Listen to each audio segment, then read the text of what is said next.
Queria convidar o pastor Leandro Peixoto para ocupar o púlpito.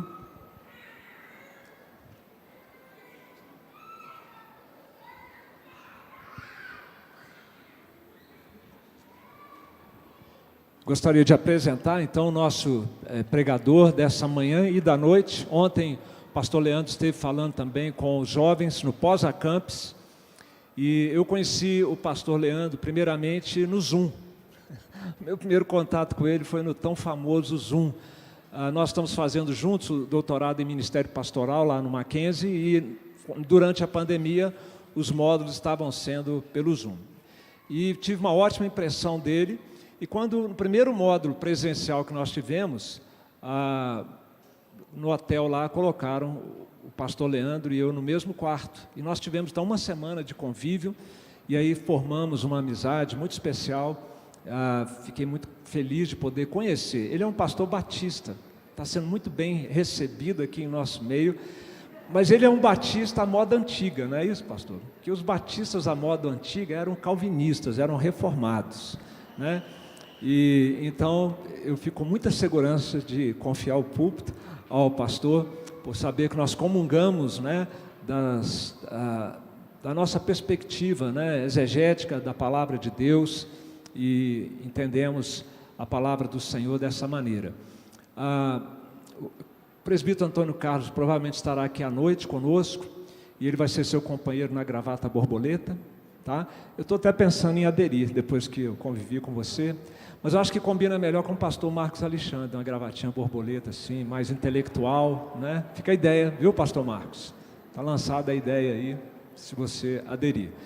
E, como eu disse, né, o nosso colega, pastor Leandro, é um estudioso da palavra de Deus, tem procurado se aperfeiçoar, servir ao Senhor, é autor também de um livro sobre o profeta Joel, que está disponível lá na saída. Mais tarde, no final do culto, eu faço nova menção. Pastor, muito obrigado pela sua presença, da Cristiane e dos amigos que estão juntos aí também, e que o Senhor o abençoe e use. Bom dia, povo de Deus. Eu saúdo vocês com a graça e a paz de Jesus. Um enorme privilégio para mim estar aqui, e agradeço ao reverendo Marco pelo doce convite e pela responsabilidade. Eu, um pastor batista, bem no dia de um batismo infantil. Muita coisa boa. O reino de Deus faz isso, né? O reino de Deus faz isso. Tirei fotos. Glória a Deus. Povo de Deus, nesta manhã eu tenho uma santa incumbência. Aliás, o púlpito da igreja diz que vocês querem ver Jesus. João 12, 21. Habitualmente eu não prego como eu farei hoje pela manhã e à noite. Habitualmente eu prego expositivamente textos das Escrituras. Eu sou pastor da Segunda Igreja Batista em Goiânia, eu tenho 48 anos, este ano completo 24 de casado, meu filho tem 18, minha filha tem 16, sou goiano, terminei meu bacharel em teologia no Seminário Batista Goiano, fui para os Estados Unidos, onde fiz mestrado em grego e hebraico, e pastoreei em Campinas, São Paulo, por quase 14 anos. E estou na Segunda Igreja Batista em Goiânia, que é minha igreja mãe. Lá eu fui casado, lá eu fui batizado, lá eles me enviaram para o seminário.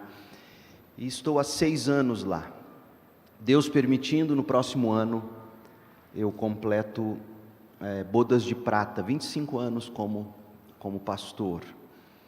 E é para mim um privilégio. Então, habitualmente nós expomos textos bíblicos, nós cremos, assim como os irmãos creem, no valor da palavra de Deus exposta, pregada, e isso tem sido uma carência no Brasil, não é? E para minha grata surpresa, quando eu cheguei a Goiânia, há 6 anos, de volta para pastorear a igreja, eu decidi que eu começaria um canal no YouTube para a gente gravar as exposições bíblicas para os irmãos que não estivessem presentes, pudessem no decorrer da semana ouvir ou assistir, tanto que as primeiras mensagens são apenas áudio, e depois também quisessem assistir novamente, e começamos o canal. Para minha grata surpresa, eu não sou blogueiro, eu não sou youtuber, eu não faço isso, não fico divulgando essas coisas, mas para grata surpresa, hoje o nosso canal tem 143 mil inscritos, assistindo exposições bíblicas. Eu terminei agora o livro de Lamentações de Jeremias, terminei o Evangelho de João, e pessoas do mundo inteiro sedentas da palavra de Deus, sedentas.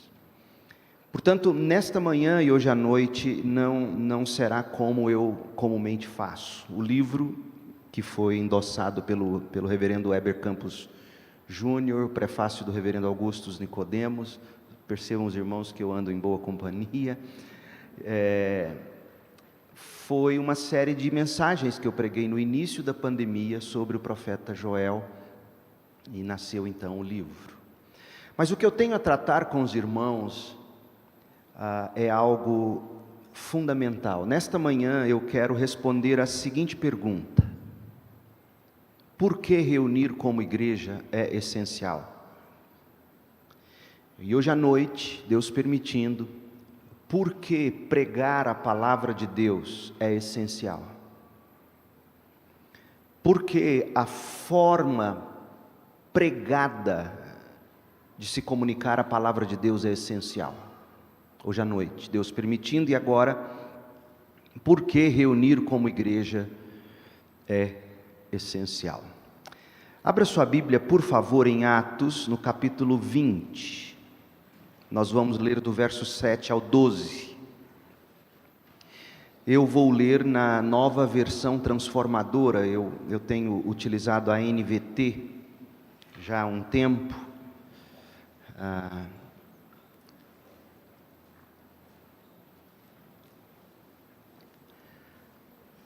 Na entrada para o culto, eu conheci o reverendo Walter. Uma das classes que os irmãos terão na escola bíblica dominical é sobre igreja. A igreja é essencial, e eu tive o privilégio de fazer um dos endossos para o livro que a editora Fiel lançou sobre este assunto, e a editora Fiel também me chamou para uma conversa online, uma conferência online, Igreja é Essencial, bem no dia em que falou também o reverendo Mauro Meister. Então, tínhamos lá pastor Mauro e eu falando sobre Igreja Essencial, e foi notadamente por isso que o reverendo Marco Antônio Baumgratz me convidou para estar aqui. Atos 20, de 7 a 12. No primeiro dia da semana, nos reunimos com os irmãos de Troade para partir o pão. Lucas está narrando essa história, por isso ele diz: no primeiro dia da semana nós nos reunimos com os irmãos. Lucas, o autor do livro de Atos. Nós nos reunimos com os irmãos de lá, de Troade, para partir o pão, para a Santa Ceia do Senhor. Paulo começou a falar ao povo, e como pretendia embarcar no dia seguinte, continuou até a meia-noite. Veja que eu tenho uma base bíblica tremenda para ficar aqui até depois do meio-dia. A sala no andar superior onde estávamos reunidos era iluminada por muitas lamparinas. O discurso de Paulo se estendeu por horas, e um jovem chamado Eutico, que estava sentado no parapeito da janela, ficou muito sonolento. Por fim, adormeceu profundamente, caiu de uma altura de 3 andares e morreu. Paulo desceu, inclinou-se sobre o jovem e o abraçou. Não se desesperem, disse Paulo, o rapaz está vivo. Então todos subiram novamente, partiram o pão e comeram juntos, como se nada tivesse acontecido. Paulo continuou a lhes falar até o amanhecer, e depois partiu de lá. Enquanto isso, O jovem foi levado para casa vivo e todos sentiram grande alívio. O que me chama a atenção neste texto não é a morte de Eutico e sua volta à vida. O que me chama a atenção nesse texto é que ele demonstra que já em seus primórdios a igreja tinha por hábito se reunir dominicalmente, como eles chamam aqui de o primeiro dia da semana. Eles se reuniam para prestar culto. Veja o que está no verso 7. No primeiro dia da semana nos reunimos com os irmãos de lá, com a igreja de Troade. Mas note agora 5 elementos constantes do culto da igreja em Troades. O primeiro deles, a celebração da Santa Ceia. Verso 7, eles partiram o pão. Outro elemento fundamental no culto da igreja primitiva, a pregação do Evangelho. Paulo começou a falar, a pregar ao povo, versículo 7. Em terceiro lugar, note que para aquela reunião acontecer, algo que a gente costuma chamar de trabalho de treliça, teve que ter acontecido nos bastidores, ou seja, eles prepararam um local adequado, uma sala no andar superior, que serviu para eles se reunirem, e inclusive Lucas nos dá detalhes, e é importante, eu acho isso muito interessante, diz que a sala estava sendo iluminada por muitas lamparinas, versículo 8. Detalhes importantes que a gente costuma não prestar atenção, e eu vou mostrar por que é importante, por exemplo, um detalhe como esse. Então, a celebração da Santa Ceia, a pregação do Evangelho, um local que fora preparado de modo adequado para comportar a reunião da igreja em Troade. Em quarto lugar, a reunião de todos, toda a igreja no culto. Então, todos subiram novamente, partiram o pão e comeram juntos, diz o verso 11. Toda a igreja, num só lugar e ao mesmo tempo. O quinto elemento é a colocação da pregação antes da administração do sacramento, como muito bem colocou o reverendo Marco, por ocasião do batismo. Versículos 7 e 8, versículo 11, a palavra foi pregada antes da administração do sacramento ou da ordenança do Senhor. Portanto, note que desde suas origens, com Jesus, com os apóstolos, o culto público ele era e é atividade essencial para a igreja cristã. O autor aos Hebreus, por exemplo, ele é enfático em Hebreus 10, 25. E não deixemos de nos reunir, de nos congregar, como fazem alguns, mas encorajemo-nos mutuamente, sobretudo agora que o dia está próximo. Portanto, o que nós faremos nesta manhã será examinar o porquê do culto da igreja local ser essencial. Por que o culto público é atividade essencial para a igreja de Cristo? Vamos começar com a pergunta que a pandemia de Covid-19 suscitou. Qual seja a pergunta? Precisamos mesmo nos reunir num local, num mesmo momento? Ora, gente, eu não preciso te dizer isso, mas o que antes da pandemia era tomado absolutamente como certo pela cristandade, desde sempre, de repente, num primeiro momento, por questão de saúde pública, passou a ser questionado. Brigas literalmente começaram a existir nas igrejas. Precisamos mesmo nos reunir? É bíblico isso? E a resposta, claro que sim. Parênteses, eu não estou aqui dizendo que medidas sanitárias que foram tomadas não deveriam ter sido tomadas. Por favor, não me interpretem assim. Nossa igreja ficou meses fechada, como eu sei que também os irmãos. O meu ponto é simplesmente este: precisamos mesmo nos reunir. Ora, meu povo, reunir-se como povo diante de Deus é a essência do que constitui ser povo de Deus. Reunir-se como povo diante de Deus é a essência do que significa ser povo de Deus. De fato, Deus sempre quis que o seu povo estivesse fisicamente reunido com Ele, diante dEle, em sua presença. Gênesis 2,18, não é bom que o homem esteja só. E a gente pega um texto como esse, e a gente simplesmente aplica ele à realidade do casamento.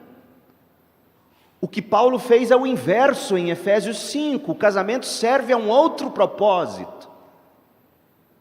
O propósito de revelar ao mundo o que significa se relacionar, o crente e a igreja, Cristo e a igreja.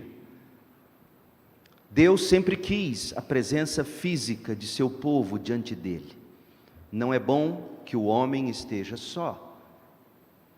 Adão e Eva foram criados com corpos físicos, e Deus caminhava com eles no jardim do Éden, Gênesis 3, versículo 8. Deus os expulsou de sua presença apenas quando pecaram. Deus então reuniu o povo de Israel na terra prometida e disse-lhes que se reunissem regularmente diante dele no tabernáculo, no deserto, e depois no templo em Jerusalém. Abra sua Bíblia em Deuteronômio 16, por favor. É a lei sendo entregue ao povo. A entrega da lei ao povo no Sinai marcou o início desse povo que fora resgatado do Egito. A identidade do povo de Deus nascia com a entrega da lei. E olha o que diz o coração da lei, Deuteronômio 16:16. A cada ano, todos os homens de Israel devem celebrar estas 3 festas: a festa dos pães sem fermento, a festa da colheita e a festa das cabanas. Agora escute: em cada uma dessas ocasiões, todos os homens devem comparecer diante do Senhor seu Deus no lugar que Deus escolher. Não devem, porém, apresentar-se diante do Senhor de mãos vazias. Todos devem ofertar de acordo com as bênçãos que receberam do Senhor seu Deus. O imperativo de Moisés, falando em nome de Deus: reúnam-se na minha presença. O capítulo 31 agora de Deuteronômio, verso 9. Moisés escreveu toda esta lei num livro e entregou o livro aos sacerdotes que transportavam a arca da aliança do Senhor e às autoridades de Israel. Depois Moisés lhes deu a seguinte ordem: ao final de cada 7 anos, no ano do cancelamento das dívidas, durante a festa das cabanas, verso 11, preste atenção, leiam este livro da lei para todo o povo de Israel, quando estiverem reunidos diante do Senhor seu Deus, no lugar que ele escolher. Convoquem todos, homens, mulheres, crianças e os estrangeiros que vivem em suas cidades, para que ouçam este livro da lei e aprendam a temer o Senhor seu Deus e a estabelecer fielmente a todos os termos desta lei. Façam isso para que seus filhos que não conhecem estas instruções as ouçam e aprendam a temer o Senhor seu Deus. Façam isso enquanto viverem na terra da qual tomarão posse ao atravessar o Jordão. Todo o povo reunido diante de Deus, no lugar que Deus escolheria, para ler, para ouvir a lei. Portanto, reunir-se como povo de Deus, diante de Deus, com a palavra de Deus aberta, é a essência do que constitui ser povo de Deus. Mas novamente o povo de Deus pecou, e novamente o povo de Deus foi expulso, agora expulsos da terra e levados para a Babilônia. Mas talvez a prova mais clara de que Deus deseja se reunir com seu povo seja a encarnação do Deus eterno, o Filho eterno de Deus. Encarnação essa que o Natal, que nós celebramos anualmente, nos faz recordar. O Filho eterno de Deus assumiu um corpo humano. Aquele que estava com Deus, aquele que era Deus, é Deus, por meio de quem todas as coisas foram criadas. João 1, de 1 a 3. Ele se revestiu de carne, para que pudesse estar conosco e habitasse entre nós. Se fez tabernáculo entre nós. João 1,14. E esse Filho eterno de Deus, o nosso Salvador, que se fez carne e habitou entre nós, Ele mesmo, ideia dele, não invenção de homens, Ele prometeu edificar sua igreja, que a propósito no grego a palavra é eclesia, que significa assembleia, reunião solene, ajuntamento regular. Mateus 16, 18. Eu edificarei a minha assembleia, eu edificarei a minha reunião solene, eu edificarei o meu ajuntamento regular, e as portas do inferno não prevalecerão contra a minha assembleia, o meu povo reunido na minha presença. É impressionante como a gente vai perdendo o significado dos termos. E aí surge pessoas dizendo, como a gente ouviu tanto durante essa pandemia: não, a igreja sou eu. Deixa eu te dizer, não, você não é a igreja, você é membro de um corpo, que é a igreja. É provável que você nunca tenha se perguntado por que Jesus escolheu a palavra igreja para denominar seu povo. Porque os judeus da época de Jesus se reuniam nas sinagogas. As sinagogas começaram lá no cativeiro babilônico, quando eles não tinham mais o templo, e desejosos de continuar, porque deveriam sim se reunir e estudar a palavra de Deus, a lei do Senhor, eles criaram as sinagogas, e as sinagogas inclusive deixaram-nos um modelo de como deveria ser uma reunião do povo de Deus até hoje. Mas Jesus não usou a palavra sinagoga, que significa casa de reunião, para o estudo da lei. Jesus usou a palavra igreja, assembleia, eclesia. Por quê? Nós podemos responder a essa importantíssima questão olhando para trás e para frente no enredo bíblico. Olhando para trás, nós aprendemos que foi profetizado que o Messias reuniria um povo que havia sido espalhado pela terra. Joel 2,16. E Atos 1,14 fala dessa promessa do profeta Joel, do cumprimento disso em Jesus.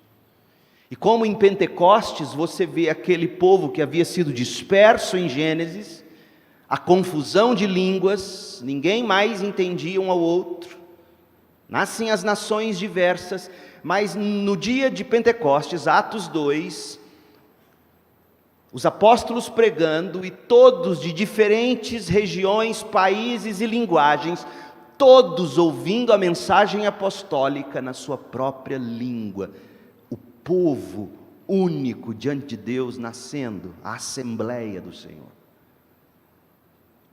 Olhando para frente, nós entendemos que Jesus queria que essas assembleias, Jesus queria que essas igrejas antecipassem a assembleia final, onde Deus habitará com seu povo de uma vez por todos e para sempre.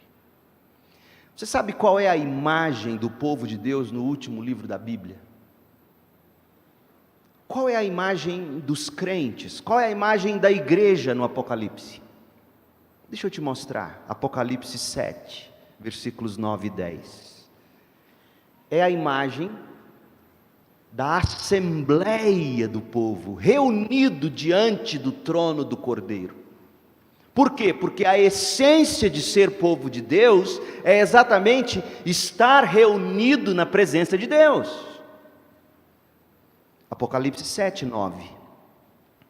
Depois disso, vi uma imensa multidão, grande demais para ser contada, de todas as nações, tribos, povos e línguas, em pé, diante do trono e diante do Cordeiro. É isso que é ser povo de Deus, é isso que é ser igreja. E nesta manhã nós aqui reunidos somos uma miniatura visível dessa assembleia. Eles usavam vestes brancas e seguravam ramos de palmeiras. E gritavam com um grande estrondo: a salvação vem de nosso Deus, que está sentado no trono, e do Cordeiro. Essa é a essência do povo de Deus, reunido diante de Deus, celebrando o Cordeiro de Deus, que tira o pecado do mundo. Isso é ser igreja. Apocalipse 21, 3. Ouvi uma forte voz que vinha do trono e dizia: vejam, o tabernáculo de Deus está no meio de seu povo, o povo reunido. Porque o que será o novo céu e a nova terra, senão a reunião do povo de Deus na nova terra de Deus? E Deus estará no meio de seu povo, Deus habitará com eles, e eles serão seu povo, o próprio Deus estará com eles, como está aqui conosco, nesta manhã. Portanto, igrejas locais reunidas, como esta, representam a presença de Deus com o homem, é onde o céu vem à terra. Olha o que Jesus diz em Mateus 18. Mateus 18, 19 e 20. Também lhes digo que, se 2 de vocês concordarem aqui na terra a respeito de qualquer coisa que pedirem, meu Pai no céu os atenderá. Reunidos aqui na terra, em nome do Senhor, e Deus no céu ouvindo e atendendo. O céu desce à terra na reunião do povo de Deus. Pois onde 2 ou 3 se reúnem em meu nome, lembre-se, esse é outro texto que foi destruído na pandemia. O contexto aqui não é de que 2 ou 3 reunidos formam uma igreja fora da igreja. O contexto é da igreja. O verso 17 falou da igreja reunida. Deus está onde 2 ou 3 se reúnem, é claro que está. Mas a reunião de 2 ou 3 não torna necessariamente aquela reunião numa igreja. Mesmo Deus estando presente, como está presente conosco em todos os lugares. Eis que estou convosco todos os dias da sua vida. É a promessa da grande comissão. Mas você não pode pegar o que Jesus está dizendo para justificar e dizer o seguinte: eu não preciso da igreja, porque onde 2 ou 3 se reúnem, lá está o Senhor. É verdade, mas Jesus diz isso no contexto em que a igreja precisa se reunir para tomar a decisão de ligar ou desligar o membro. É o contexto do texto. Eu estou no meio deles. Portanto, repetindo, igrejas locais reunidas representam a presença de Deus com seu povo, é onde o céu vem à terra. E isso não acontece na internet, por maior bênção que seja a internet. Eu citei o meu canal no YouTube no começo, o canal da nossa igreja, que vai com o meu nome, e eu só abri esse canal na época no meu nome, porque o canal da igreja eu não consegui recuperá-lo, e eu queria começar, e eu citei o canal de propósito, para chegar nesse ponto da mensagem, e você não acreditar, pensar que eu não acredito que exista bênção numa transmissão, como a gente está fazendo agora. Claro que tem. Claro que abençoa quando a palavra é pregada. Claro que abençoa quando os sermões ficam lá na internet. Tanto acredito nisso que a gente faz isso. Mas o que Jesus está falando aqui não acontece na internet nem na nossa cabeça. Acontece quando vocês se reúnem como igreja. Para usar uma frase que é de Paulo em 1 Coríntios 11:18. Vocês se reúnem en eclesia, que poderia inclusive ser traduzido assim: vocês se reúnem na igreja. A igreja é quando o povo se reúne. A igreja é o templo do Espírito Santo. Ah, pastor, mas Paulo disse que eu também sou o templo do Espírito Santo. É verdade, mas ele não disse isso para você pensar que você não precisa da igreja reunida. O templo do Espírito, de fato, é a igreja reunida. Você e eu somos templo do Espírito, sim, mas Paulo disse isso aos Coríntios para dizer-nos o seguinte: não coloque o seu corpo em prostituição. Não peque com o seu corpo, o Espírito habita em você. Paulo não disse isso para dizer, já que eu sou o templo do Espírito, eu não me reúno com a igreja. Se você fizer uma busca no Novo Testamento, você vai descobrir que quase todas as vezes, quando fala de templo do Espírito, a referência é a igreja. Então, o povo de Deus, ele se reúne como igreja, ele se reúne na igreja. Que sugere então que há um sentido em que uma igreja não é uma igreja até que ela se reúna de verdade. Às vezes as pessoas gostam de dizer que igreja é o povo, não é o lugar. Eu entendo isso, eu concordo com isso. Mas à luz da Bíblia, é mais correto a gente dizer o seguinte: igreja é um povo reunido em um lugar. Porque foi assim no Éden, era assim na Kahal, a palavra hebraica para falar de assembleia no Antigo Testamento, era assim no tabernáculo, era assim no templo, era assim na eclesia, na casa onde Paulo dizia: a igreja que se reúne na casa de fulano, a igreja na casa de Cicrano, a igreja na casa de Beltrano.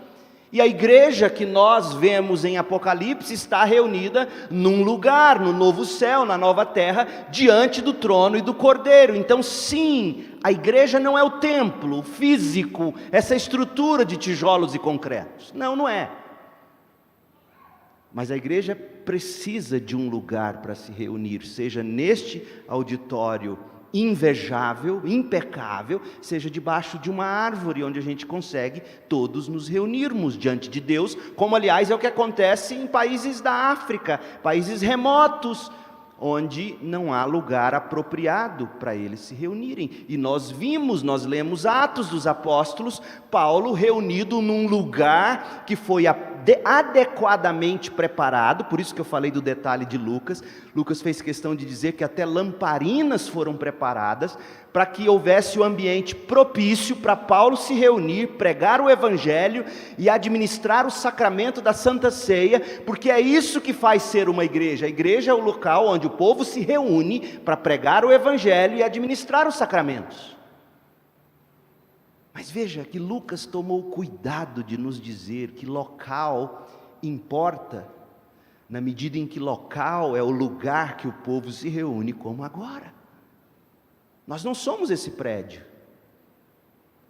mas nós precisamos desse prédio para ser uma igreja.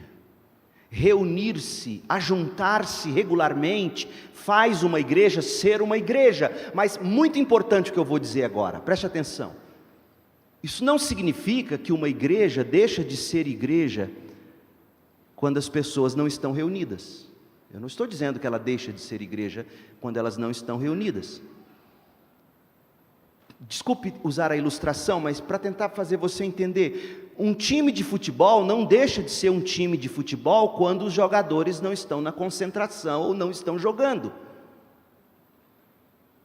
O ponto é que reunir-se regularmente é necessário para que uma igreja seja uma igreja, assim como um time tem que se reunir para jogar como um time. A igreja não deixa de existir quando ela vai para a rotina da semana, mas ela se ajunta para nós nos lembrarmos de novo e de novo que nós somos um povo que se reúne diante de Deus, e a eternidade consistirá nisso, nesse povo diante do trono e do Cordeiro. Jesus mesmo foi quem organizou o cristianismo dessa maneira. Não é invenção dos apóstolos, não é invenção de homens. Foi Jesus quem primeiro usou a palavra igreja, eclesia, Mateus 16, 18, e depois em Mateus 18. O intuito de Jesus é centralizar nosso cristianismo. Gente, isso é tão importante, o que eu estou dizendo para vocês. Às vezes eu me sinto como se eu fosse um alienígena pregando num planeta distante, quando eu digo o que eu vou dizer agora.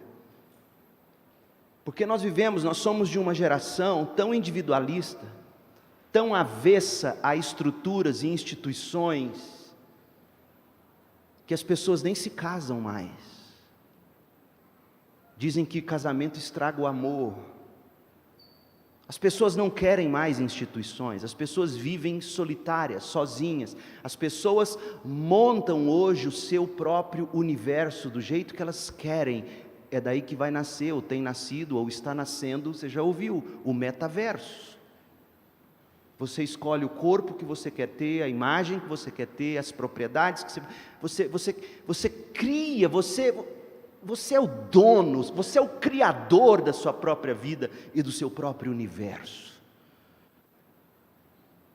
Então, numa mentalidade como essa, que seus filhos, nossos netos estão crescendo, dizer o que eu estou tentando dizer é algo que soa até agressivo para as pessoas.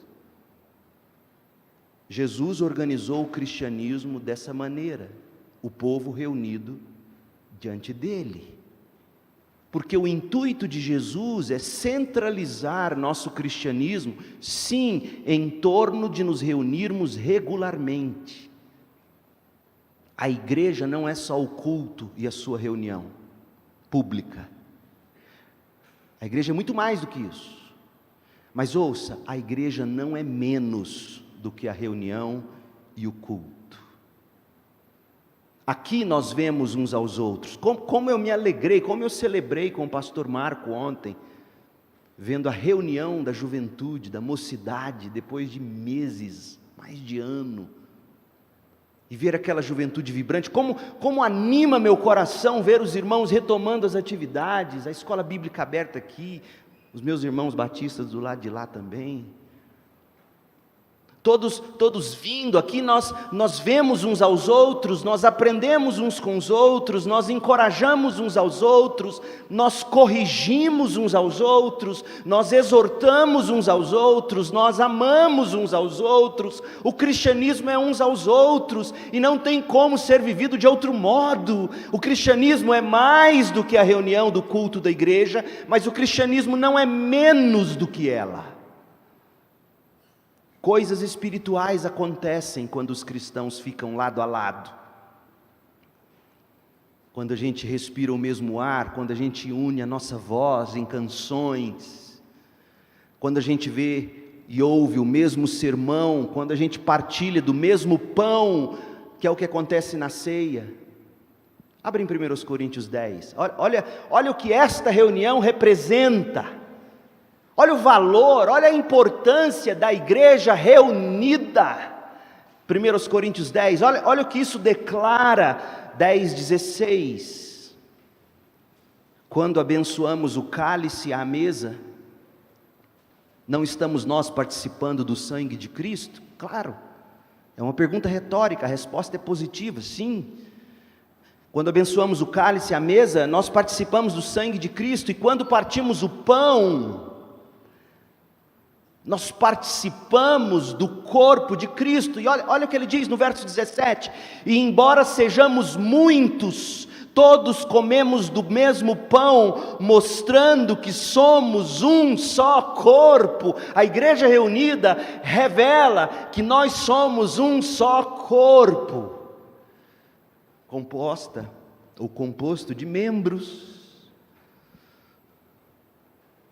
Reunido com a igreja, você olha ao redor, você olha em volta e pensa, por exemplo, eu não estou sozinho nesta fé. O que a gente pode fazer juntos? Aqui os irmãos se juntam e se mobilizam na belíssima obra de assistência social que vocês têm. Pastor Marco já compartilhou comigo. Vocês se mobilizam para o belíssimo trabalho que vocês estão fazendo em Petrópolis. E tantas outras coisas que esta igreja faz, fruto do que acontece a partir das decisões que são tomadas aqui, oradas aqui, buscadas aqui. É muito mais do que isso, mas não é menos do que isso ser cristão e ser igreja. Aqui nós vemos um ao outro, encorajamos um ao outro, nós nos juntamos. Isso explica por que o autor de Hebreus escreveu algo que é muito importante. O cristianismo, a fé cristã é como um avião, depende de duas asas para decolar e voar. Não voa só com uma asa.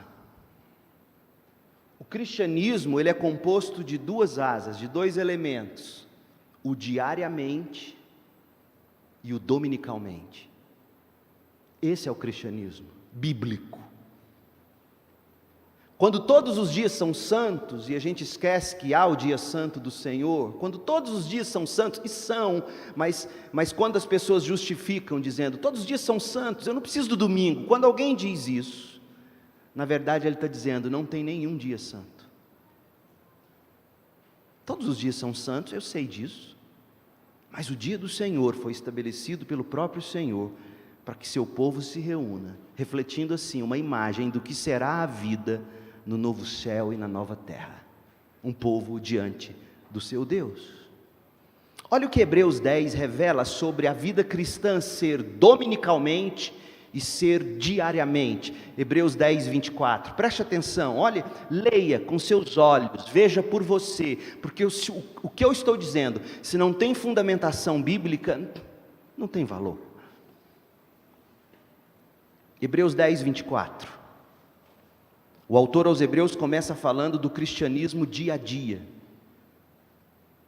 e depois ele vai falar do cristianismo dominical, dia a dia, ou diariamente e dominicalmente.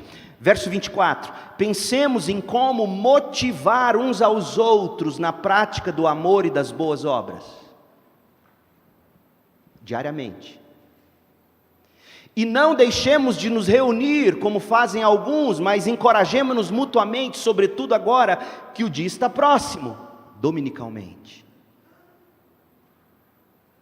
Se continuamos a pecar deliberadamente, depois de ter recebido o conhecimento da verdade, já não há sacrifício que cubra esses pecados, há somente a assustadora expectativa do julgamento e do fogo intenso que consumirá os inimigos. Você e eu precisamos dos irmãos. Você e eu precisamos dos irmãos no dia a dia, para nos motivar à prática do amor e das boas obras, porque amor e boas obras não são coisas naturais para o homem. Nós precisamos de estímulo para continuar amando, nós precisamos de estímulo para continuar praticando boas obras que comprovam a nossa fé. Nós precisamos de estímulos para viver do modo para o qual nós fomos criados, praticando boas obras, como Paulo diz aos Efésios. E é por isso que a gente precisa uns dos outros, dia a dia, diariamente. É por isso que você precisa de aconselhamento pastoral, é por isso que você precisa de discipulado, é preciso de comunhão intencional no dia a dia, para você perseverar. A perseverança dos santos é um projeto comunitário que se dá diariamente. Hebreus 10, 24 deixa isso claro. Mas Hebreus 10, 25 diz que você também precisa do domingo, do culto público, da reunião da igreja. E não é a mesma coisa de uma reunião via Zoom, YouTube, você sabe disso. Se fosse a mesma coisa, eles não teriam brigado como brigaram para realizar o carnaval depois da pandemia. Graças a Deus houve impedimentos. Mas as pessoas sabem que uma coisa é você assistir uma transmissão, uma coisa é você comprar pelo Mercado Livre, pela Amazon, outra coisa é você ir ao shopping. Outra coisa é você sentar com o irmão. E você precisa do domingo, da reunião pública, da reunião da igreja, quando toda a motivação do dia a dia, aquela que você no dia a dia estimulou uns aos outros, toda essa motivação ela é potencializada ao máximo no domingo. E essa ideia não é humana, essa ideia é divina. Diariamente e dominicalmente nós motivamos, nós estimulamos uns aos outros ao amor e às boas obras. Nós encorajamos uns aos outros. Agora preste atenção, e aqui talvez alguns me achem legalista, mas é o que está na palavra de Deus, não sou eu que estou inventando isso, por isso eu chamei sua atenção ao texto. Não deixe de observar a advertência do autor de Hebreus. Ele diz nos versos 26 e 27 que se nós continuarmos pecando por não fazer essas coisas, devemos esperar o julgamento de Deus. Hebreus 10, 26 e 27. Quais coisas? Tudo o que ele disse anteriormente. A fé pessoal em Jesus Cristo, que o capítulo 10 tratou, lá em cima, antes do verso 24. A fé pessoal em Cristo. O estímulo diário cristão, que não é uma opção, é um imperativo bíblico. A reunião do povo de Deus. Peca quem não se reúne. Por isso que no estatuto, eu não sei se consta do estatuto da IPB, mas o estatuto de uma igreja batista diz que é dever do membro frequentar regularmente os cultos da igreja. De onde sai essa ideia? Sai de Hebreus 10, 24, 25, 26, 27. É um mandamento bíblico. Agora, gente, não é que ir à igreja faz de você um cristão. Eu não estou dizendo isso, em nome de Jesus, não me ouçam dizer isso. Eu não estou dizendo isso. Ir à igreja não faz de você um cristão. Do mesmo modo que você entrar num hospital não faz de você um médico. Ou num carro, se você não sabe dirigir, não faz de você um motorista. A gente voa de avião o tempo todo e eu não sou piloto entrando no avião.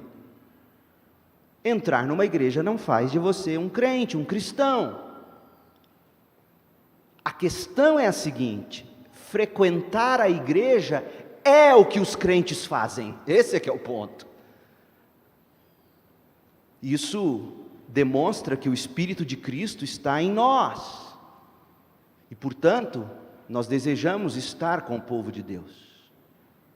Uma das marcas de quem não é crente, qual é, gente? Uma das marcas de quem não é crente é essa pessoa não frequentar a igreja.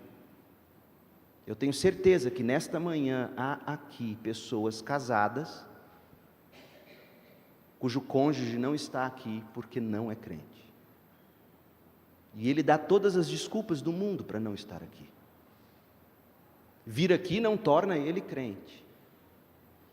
Mas estar aqui é o que crente faz. Olha para a vida dos seus familiares, dos seus amigos descrentes ao redor. Quando a gente olha na superfície, o que todos esses descrentes têm em comum, neste momento, estão todos no parque da cidade, cantando Eduardo e Mônica. Fiquei sabendo ontem, o pastor me contou que não. Onde eles estão nessa manhã? Na praia, nas margens dos rios, nos parques, pedalando, correndo. Incrédulos ou cristãos nominais detestam, e eles declaram isso com orgulho, eles detestam frequentar igreja, eles dizem: eu não quero religião. Eles evitam o povo de Deus. E eles até ficam envergonhados de serem vistos perto dos crentes, sobretudo numa igreja. Você foi na igreja? Eu não acredito. Digamos que uma pessoa conhecida da gente se converta a Jesus Cristo. Ela detestava crente, frequentava a igreja de jeito nenhum, mas agora ela é crente. O que muda na vida dessa pessoa? Superficialmente falando, você começa a ver ela na igreja, você começa a ver ela lendo a Bíblia, você começa a vê-la orando. Orar, ler a Bíblia, ir à igreja, não torna ninguém um crente. Mas orar, ler a Bíblia e estar na igreja é o que fazem os crentes.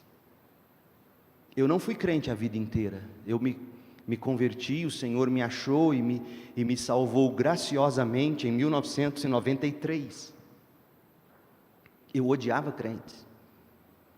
Ano que vem faz 30 anos. Eu era professor de matemática, cursando primeiro ano, segundo ano de matemática na UFG. E depois que me converti, eu deixei tudo, porque eu entendi que Deus queria que eu ensinasse a Bíblia. E eu namorava uma moça, eu namorei minha esposa antes de me casar por 8 anos, ela vivia dando fora em mim. Não é verdade, eu aqui era muito custoso, eu fui campeão de lambada, você tem ideia? E ela detestava isso, ela sempre composta. Nunca te contei, reverendo, senão você não me convidaria. E numa dessas, uma amiga da gente se suicidou, deu um tiro na cabeça com um revólver 22 da mãe. Morreu. Os jovens da primeira igreja batista em Goiânia começaram a fazer cultos na casa da mãe dela, em frente à casa da Cristiane. Na época a gente namorava e eu era vizinho de muro da Cristiane. E ali nós dois fomos impactados com aquilo. E eu coloquei no meu coração, um dia, se eu virar crente, eu quero ser batista. Ela se converteu antes de mim, 1 ano antes. E eu pensei, essa mulher já é quietinha, crente, acabou. Aí comecei a namorar uma moça em Edéia, o nome dela eu não vou dizer, e quase disse. Ela era a modelo, a Miss da cidade, Rainha do Milho, era o nome da Miss. E a irmã dela me convidou para ir ao culto. Gente, eu tinha entrado no culto de crente, eu era criança, na época eu estava, quando ela me chamou para o culto, 19 anos. E eu quis aparecer e falei, eu vou nesse culto, eu vou nesse negócio, eu vou nessa igreja. Lembra, crente não vai à igreja, não crente não vai à igreja, não gosta. E eu fui para aparecer. Eu estava embriagado. Pastor, que não era pastor, um vereador da cidade, 1 mês depois ele foi pego num escândalo de adultério na cidade, horrível. Mas 1 mês antes ele estava pregando, bonitão. Deus usa até jumento. A mula de Balaão, né? Usou aquele homem que pregou, adivinha sobre o quê? Pecado e necessidade de arrependimento e fé em Jesus Cristo. E fez o apelo como uma igreja neopentecostal. E o camarada foi e fez o apelo, desculpa, reverendo, e me chamou e eu fui sozinho, ajoelhei e ele começou a impor a mão. E um monte, os presbíteros daquela igreja, diáconos, não lembro, obreiros, começaram a orar em línguas estranhas. Eu não sabia o que era aquilo. Aí na minha cabeça eu falei, gente, esse povo é muito inteligente, eles estão orando na língua da Bíblia. Olha a inocência. Eu saí dali e falei, esse namoro com essa menina não vai dar certo, eu vou ter que voltar com a Cris, porque agora eu sou crente, e mais, eu vou ser pastor, eu vou ensinar a Bíblia. Assim mesmo. Procurei a Cris, você está doido, você está falando isso porque você quer voltar. Eu falei, não, é verdade, eu sou crente, eu me arrependi, eu criei, comecei a estudar a Bíblia, comecei a frequentar a igreja batista, como eu disse que queria, enquanto todo mundo estava lendo as revistinhas da escola bíblica dominical. Sabe o que eu fiz? Eu comprei as Institutas de Calvino, comecei a ler, um batista doido, ia para o culto, adorava ir para a igreja, eu comecei a pegar aulas como aluno ouvinte no Seminário Presbiteriano Brasil Central em Goiânia, reverendo Miltinho, meu professor me ensinando as doutrinas da graça, e eu amando estudar, eu amando ir à igreja, porque agora era isso que crente faz, crente lê a Bíblia, crente estuda a Bíblia, crente vai à igreja, crente se reúne, se identifica com o povo de Deus. O que provocou essa mudança? Eu queria ouvir de Deus, eu queria ouvir boas pregações, e eu ficava maluco, porque os pastores que subiam para pregar na igreja, ficavam contando historinhas, sermão de 3 pontos, lê o texto, foge do texto, nunca mais volta para o texto, conta uma história emocionante no final, e todo mundo chora, e glória a Deus, e eu dizia, eu quero a palavra de Deus. É isso que crente quer. É isso que torna as reuniões da igreja distintas de quaisquer outros ajuntamentos, assembleias. A gente se reúne para adorar o Cordeiro, estudar a palavra do Cristo, a palavra de Deus, administrar os sacramentos. Nós queremos esses meios de graça, nós queremos mais de Deus. Minha vida mudou. Eu chegava das baladas, às vezes eu chegava, meu pai estava saindo para trabalhar, às vezes minha mãe acordava de manhã na sala, eu e meus amigos todos, depois da noitada, bêbados, dormindo no carpete, e ela não falava nada. Um dia ela acordou, era 6:30 da manhã, e naquele dia, eu acho que foi isso que aconteceu, eu não dormi, eu fiquei lendo a Bíblia. Eu não gostava de ler, eu não lia gibi. Eu resolvi fazer matemática, porque eu pensava, se eu não aprender na sala de aula, eu não vou estudar, em casa não preciso, eu vou fazer matemática. E comecei a ensinar matemática. Mas de repente eu estava lendo o Novo Testamento. Quantos se lembram daquele que foi lançado anos atrás, 30 anos atrás, o mais importante é o amor? Eu ficava lendo aquilo, que é o Novo Testamento, em linguagem simples. Aquele livrinho dos Gideões, o Novo Testamento dos Gideões, quantas vezes eu li, eu perdi o meu, eu queria ter guardado, e quantas vezes eu assinei ali o plano de salvação, aceitando Cristo de novo e de novo. E minha mãe acordou, era 6 e pouco, e eu dentro do meu quarto, sentado na minha escrivaninha, lendo a Bíblia, ela abriu a porta e falou, você está louco? Eu falei, como assim? Agora você só vive de ler essa Bíblia? Você ficou doido? Gente, ela saiu do quarto e eu chorei tanto, falei, Deus, quando eu estava aí perdido, ela nunca me chamou de doido. Agora eu lendo a Bíblia, eu sou louco. Porque é isso que crente faz. Crente lê Bíblia, crente ora. Crente se reúne com o povo de Deus, não porque isso é parte da religião, e não faz isso por religião, faz isso porque é prazeroso. Quer conhecer seu Deus, quer conhecer seu Cristo, quer a comunhão dos santos. Olha o que Paulo diz, 1 Tessalonicenses 2,13. Portanto, nunca deixamos de agradecer a Deus, pois quando vocês receberam de nós a mensagem dele, mensagem que os apóstolos pregaram, que Paulo pregou, vocês não consideraram nossas palavras meras ideias humanas, vocês aceitaram como se fosse palavra de Deus. Você vem aqui todo domingo de manhã, todo domingo à noite, porque você quer que os seus pastores, os seus presbíteros abram a boca e digam palavras de Deus. É isso que o povo de Deus quer.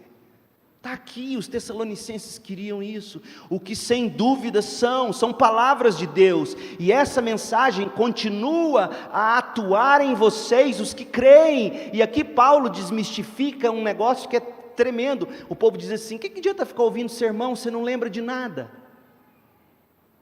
Mas olha o que Paulo diz, essa mensagem continua a atuar em vocês, os que creem. O que você comeu terça-feira? Você não sabe, você não lembra, nem eu não lembro o que eu comi terça, não importa, o que eu comi terça me mantém vivo hoje. O que você come da palavra de Deus continua a atuar em você, o que crê. Então no ajuntamento da igreja, Deus fala, os homens podem ouvi-lo e ver um povo crescendo em torno da palavra de Deus.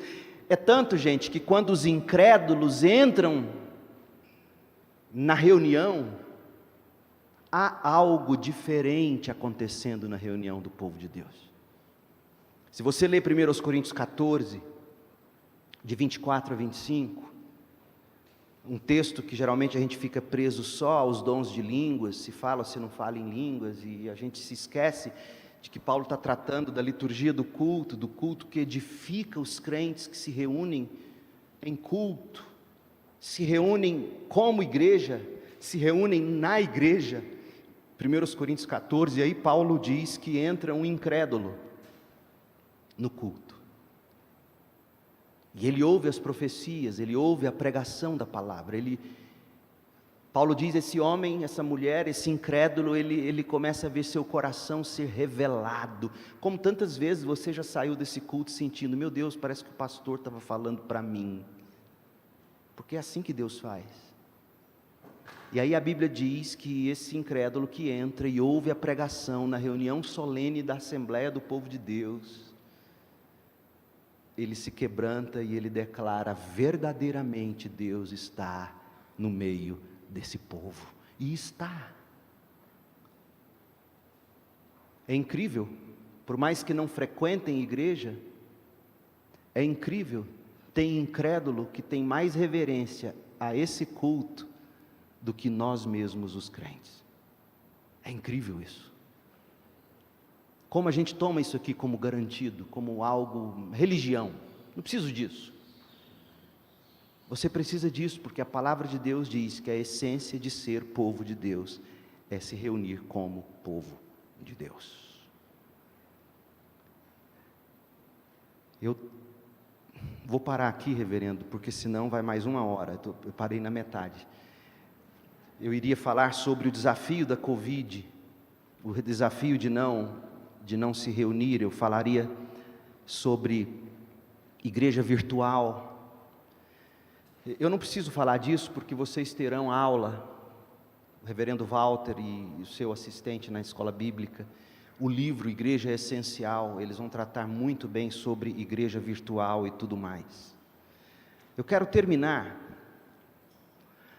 lendo um trecho do que Jonathan Leeman escreveu na abertura do capítulo 3 do livro que está ali, Igreja é Essencial. Aliás, toda essa mensagem, de algum modo, é uma extração, adaptação, ampliação desse livro fantástico, tão importante, e parabéns aos irmãos por ter escolhido ter uma classe com esse tema, Igreja é Essencial. Eu quero terminar lendo o trecho de abertura do capítulo 3, Igreja é Essencial, e eu espero que as palavras de Jonathan Leeman, além de todos os textos bíblicos, além dessa pequena teologia bíblica que eu tentei construir, mostrando que a essência de ser povo de Deus é reunir-se diante de Deus, do Éden ao Apocalipse. É isso que é ser povo de Deus, é um povo reunido num lugar, ao mesmo tempo, diante de Deus. À noite, como eu disse, nós falaremos sobre porque a pregação, a forma de comunicação da palavra, chamada pregação da palavra de Deus, porque ela é essencial. Mas ouça o que Jonathan Leeman escreveu. Em todo o mundo, ouvimos cada vez mais notícias de protestos políticos. Quando milhares de cidadãos se reúnem e marcham para fins políticos, o público presta atenção. As massas reunidas chamam a atenção do público. Repórteres aparecem, as câmeras de vídeo são ligadas, políticos dão entrevistas e as pessoas em casa assistem em seus telefones, clicando em links, atrás de links, atrás de links. Então, depois de algumas semanas, uma legislatura pode aparecer, novas leis são aprovadas, fruto da mobilização das massas reunidas. Um órgão governamental pode aprovar novas políticas, e a consciência de uma nação pode ser mudada, mesmo que só por um pouco, mas uma massa reunida muda as coisas. Grupos de pessoas são poderosos, Não apenas pelo que acontece quando eles se reúnem, mas pelo que esse grupo se torna ao se reunir. As pessoas do grupo podem se tornar um movimento, uma força, o início de uma mudança no mundo, para melhor ou para pior. O todo é maior do que a soma das suas partes. Não é de surpreender que acadêmicos escrevam livros sobre psicologia das multidões. As pessoas chegam com seus desejos ou queixas. Um orador carismático afirma esses desejos ou queixas. As pessoas olham ao redor e veem cabeças assentindo, concordando, ouvem gritos de concordância. Indivíduos descobrem que não estão sozinhos, seus desejos crescem, eles podem até ser mobilizados para a ação, para construir ou para destruir. O que torna as reuniões tão poderosas? O fato de você estar fisicamente presente. Você vê, você ouve, você sente. Diferente de assistir a algo em uma tela na qual você está fisicamente distante do que está assistindo, uma reunião ou um ajuntamento literalmente cerca você. A reunião define toda a sua realidade. Deus nos fez alma e corpo, e de alguma forma, misteriosamente, Deus entrelaça alma e corpo de forma que o que afeta o corpo afeta a alma. Em um ajuntamento, experimentamos o que outras pessoas amam, odeiam, temem e acreditam, e nosso senso do que é normal e do que é certo pode mudar relativamente rápido. Os amores, ódios, medos ou crenças da multidão tornam-se os nossos. Isso não surpreende.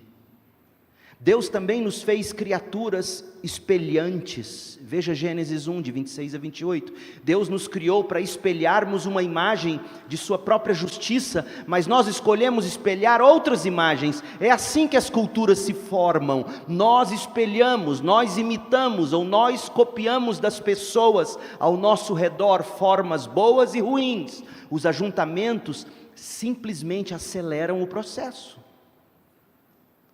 Mas as reuniões não são poderosas apenas para as pessoas dentro delas.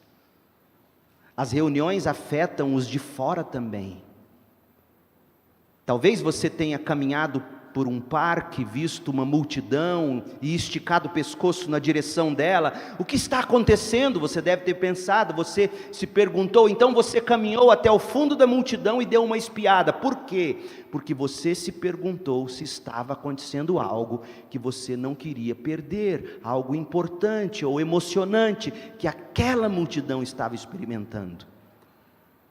Ou você pega o celular e vê uma notificação de notícias sobre uma passeata. Você pensa, uau, isso parece uma grande coisa, e você clica no link, e ele termina dizendo: reuniões mudam vidas, mudam culturas, mudam o mundo, reuniões são poderosas. E eu acrescento, concluindo, tanto mais poderosa é a reunião de uma igreja local. E o diabo sabe disso. Mais até do que nós crentes. Portanto, meu apelo apostólico: não deixe de se reunir como igreja crente. Igreja é essencial. Oremos. Pai querido, em nome de Jesus, dá-nos esta convicção de que igreja é essencial, de que a reunião pública, o culto coletivo é essencial, porque essa é a essência do que é ser povo de Deus, um povo que se reúne num determinado local diante do Senhor para louvar o Cordeiro,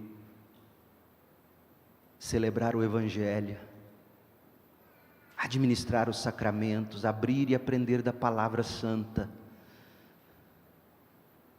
Ó Deus, obrigado pela Igreja Presbiteriana Nacional, pelos seus pastores e presbíteros, diáconos, liderança, os professores de escola bíblica dominical que passarão meses ensinando. Ó Deus, agracia-os com entendimento bíblico. Coloque no coração do rebanho sede da Tua palavra, do estudo, da reunião coletiva, vontade de se reunir para estudar na escola bíblica, vontade de se reunir para aprender no culto e adorar no culto. E que essa massa mobilizada, chamada Igreja Presbiteriana Nacional, possa encorajar uns aos outros, servir de testemunho do Evangelho para o mundo e transformar o mundo através das suas mobilizações missionárias. Ó Deus, faça muito mais do que conseguimos agora, neste instante, pedir ou imaginar. Faça conforme o Teu poder que opera em nós. Eu oro e agradeço em nome de Jesus. Amém. Amém. Deus te abençoe com paz. Vamos ficar em pé, irmãos, para receber.